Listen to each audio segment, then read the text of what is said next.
I'm delighted today to be joined by Jean Hewitt, who is a senior inclusive design consultant at Buro Happold. Hopefully, I got that right. I've been practicing, but I probably got it wrong.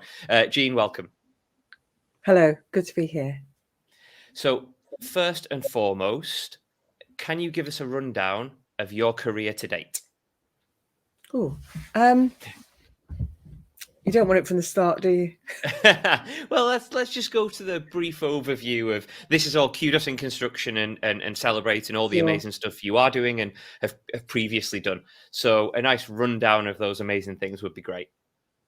I guess my start in the built environment was really within a small practice that specialised in acoustics, and I had a support role there, but then moved into providing facilities support for organisations, and as a result of studying at UCL, I completed a master's degree in facility and environment management. However, in the process of doing that, I realised that my keen interest was in ergonomics and people. And there was a comment that was said by one of the tutors, which really made me feel it wasn't quite my niche. And then I was asked to do an article around disability, the Disability Discrimination Act coming in. And as a result of that, basically, to cut a long story short, I started another MSc so back-to-back 2 MScs. And the second one was on inclusive environments, design inclusive environments. So for 21 years, I've been specialising in the design and management of inclusive environments. So accessibility, but these days much, much wider than that. Okay, that's fantastic, and that leads me very nicely onto what you're currently doing. Amongst other titles, you're now a senior inclusive design consultant, and you very much look at inclusive design. So, off the back of your previous answer and what you're currently doing now, what does this actually involve? The role of an inclusive design consultant can vary from company to company and from individual to individual, depending on the niche is. So I've got colleagues on my team who do a great deal of design appraisal work. So looking at building plans, and I do some of this as well, but looking at new build and deciding how suitable it is for everyone, but especially for people with a whole range of disabilities. I also do, I'm fortunate enough to do quite a lot of training delivery. So I love to deliver training to others in this field. And I also do quite a lot of design guidance, both for internal organisations, but also externally. So I'm at the moment involved with some work for Sport England. And I'm also technical author for the new PAS 6463, which is on design for neurodiversity, which is kind of a whole new area in inclusive design, which is exciting. Fantastic, and I think we'll touch on that in a couple of questions time. One thing that I know you're a keen advocate of is sensory access and well-being in the built environment. Can you explain what that is in a little more detail for people that might not have come across things like that before? So I think for many, many years now, we've been designing buildings for what I call a neurotypical person. So a person that fits a particular criteria. It's very stereotypical. Particular size, particular build, particular ability, and so forth. And we haven't looked at the flexibility in the built environment to meet other needs. So disability is a huge part of that. But we haven't looked so deeply at how people's different brains work. So when we look at the neurodiversity spectrum, which is neurodiversity is everyone, within that, there will be neurotypical, around 70% of the population, and the others will fall kind of outside that profile, which doesn't mean there's anything wrong. It just means the brain works slightly differently to what we think is a societal norm. And because of that, people can experience sensory overload and distress and anxiety from the way the built environment is designed. So that's what we've been looking at in much more detail of late. I mean, that must be a huge field to cover, because everyone's brain's different, and I know what you mean by, you know, we design buildings for the norm, if you like, if that's the right phrase to put it. Where do you start and where do you end, I suppose, with something like that? Is there a set procedure? It's really interesting, and the challenge here has been, because everyone is so different, is how do you get it right for everyone? Yeah. But there was some early research work that was undertaken by Helen Hamlin Society, which spoke to lots of people who had different strands of neurodivergence. So it could have been dementia, autism, ADHD, and so forth. And they gave their opinions on what really distressed them in the built environment. So when I was asked to be the technical author, I said, I think what we've got to take from that research is what are the things that affect people the most badly. So we can't make it perfect for everyone, but we could take out some of the big things that really do quite a lot of harm. So a lot of people are affected, for example, by loud noises or lights that are too bright, or very dense, highly contrasting patterns. So they're the kinds of things we've been looking at. Okay, that's interesting. One thing you said in a previous answer was your work on PAS 6463, I think it is. Yes. Could you just tell me a little bit more about that work and what PAS 6463 actually means for the industry? Of course. So PAS stands for Publicly Available Specification, and it is the BSI's way of bringing out a standard quite quickly, usually, for something that could be evaluated by society. So in this case, the built environment sector can use the PAS to evaluate whether some of the guidance in there will work and be helpful. So it's a fast track way of doing things. And I work as a technical author for BSI with a steering group of experts. The foundation for that was that Helen Hamlin researcher said these are all the things that badly affect people. And then I had to draft a document to say these are the things that I think will help. And the steering group have fed into that and critiqued what I've said and fine-tuned it and so on. And then in November 2021, went out to public consultations, public at large. We widely promoted that. So we had 1,600 comments on it. Lots of positive comments, but also some fine tuning. No major changes, but lots of fine tuning, which I'm working my way through now. But it's the fast track process of that. Now, what's going to happen with the PAS is that typically has a shelf life of 2 years, and it gets evaluated in use in this case, by the built environment sector. They try and apply some of that, and they feed back. And BSI will be keeping a very close watch on how that is evaluated and what the feedback is. But usually, after the end of the 2-year evaluation period, it is subsumed in part or in full into an existing standard or a new standard.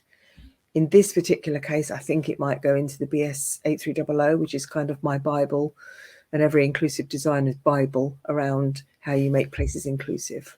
So that's probably where most of the content will end up, I think.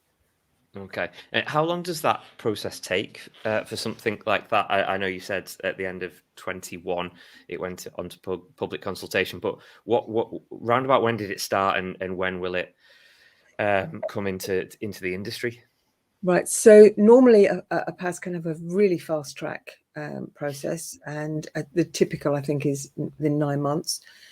We started this during the COVID period, so all of the meetings have been online. And in some ways that can be helpful, but in some ways not so. So at the moment I'm working through, and because we've had so much success in promoting it, because a lot of people, I think that kind of a measure of how many people are interested in this area and how many people do find environments quite poor for them. I had the opportunity to speak a lot about the PAS when it came out in draft. And as a result of that, we have got so many comments back. So, of course, that takes a while to process. So it is taking a bit longer. I'm hoping at the moment that it will be out before the autumn, or by the autumn at the very latest. Yeah. Excellent. We were originally really hoping it'd be out by now, but, you know, it's not something that can be rushed. It's got to be right. Yeah, exactly. It doesn't. It has to be right. You know, this isn't a half-hearted effort or thing. You know, it has to be right because of the connotations and what it means to people as well. It means a lot, actually, and it is a first. Just to say, it's a first step.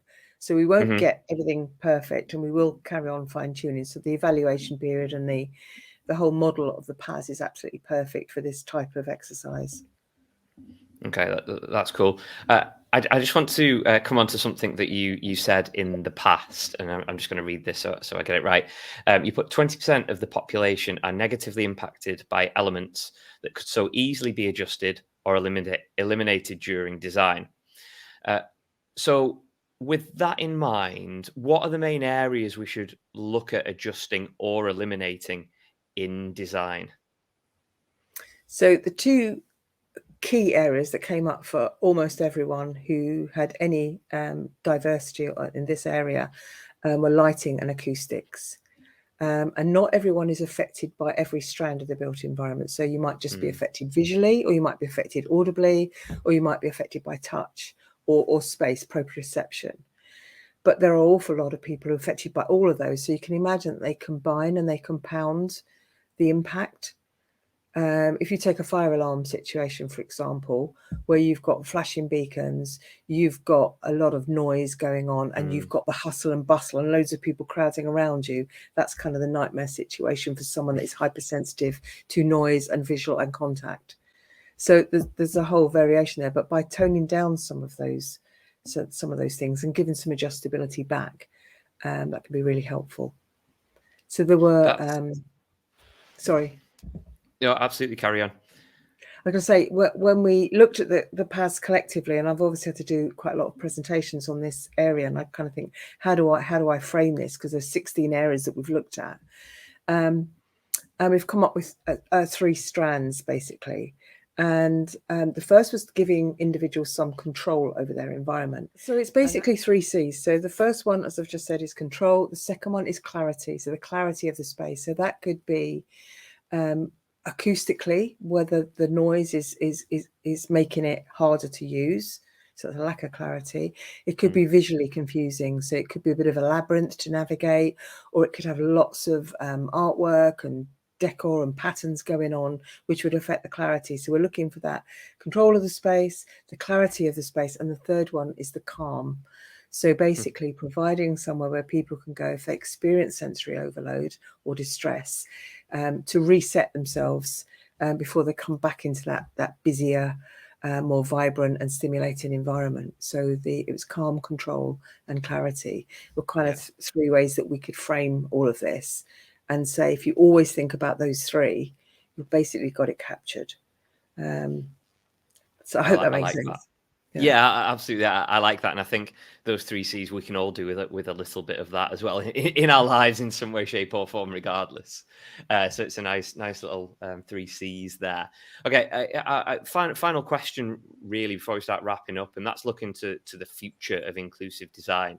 You know, we always talk about technology and digital advancements and new innovations, but what does the future hold for inclusive design?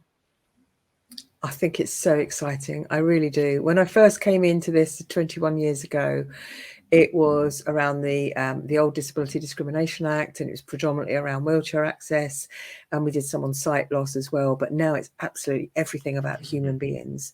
So I've been doing quite a lot of work lately around designing for menopause, designing for mothers returning to work, all sorts of things, people who are transitioning and how that affects them, and gender neutral and non, gender and non-gender toilets.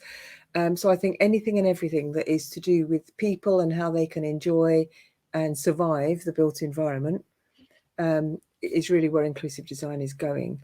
And I think the more traditional areas that have this spatial framework and everything, there is some changes there, of course, and we are looking at those. So for example, even basic requirements that we've had for years around wheelchair access, the design of wheelchairs is changing, and some wheelchairs can do clever things. You know, they can raise people up. Some of them are different shapes, and we've got, you know, mobility scooters and all these other things. And even if you take a sports wheelchair alone, much wider than a conventional wheelchair. So we have to look at designs for these. And, you know, there's a variation type of building as to what you're putting in. But I think at the heart of it is thinking about people. And I think this whole, I mean, you mentioned about the 20% earlier. I think that they're saying that around 15% have autism. But in addition to that, there is ADHD, dyspraxia, dyslexia, and many other conditions, but also millions of people undiagnosed, but have some sensory difference in how they experience the environment. So people that often get migraines, or people with vestibular balance conditions, there's so much out there. And I think the PAS hopefully will pick up some of the worst offenders and try and help people to find ways through that maze of how you make an environment that fits everybody. And obviously, if you've got a bit of space there, it's helpful because you can have different types of space for different people to be in. Fantastic. I think that's a great way to finish, because this whole series which we've been doing is called Kudos in Construction, and it's celebrating the people that make the industry and are doing wonderful things and are passionate about things, and that comes through with everything you're saying. And your final answer you gave there was very much it's about the people, and this whole series has been about the people, and what you do is fundamentally to make people's lives better in the design of buildings and industry, which is fantastic. So I just want to wrap up by saying thank you so much for the work that you have done and you will do and you are doing. I know you're a busy lady, and I really appreciate your time here.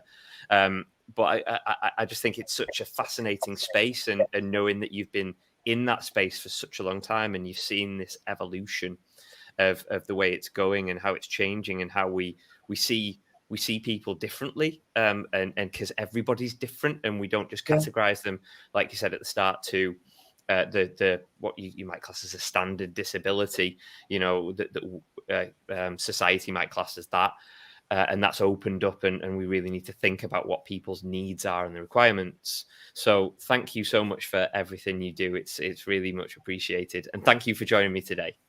Oh, it's an absolute pleasure to get the message out there about inclusive design. Is so important, and we'd like everybody to be thinking inclusively, really. Fantastic. Well, I'll take that message, and we'll push this, and I'll let you know when it's out, and we'll get that message across, I'm sure. Thank you so much again. Fantastic. Okay, thank you, Peter.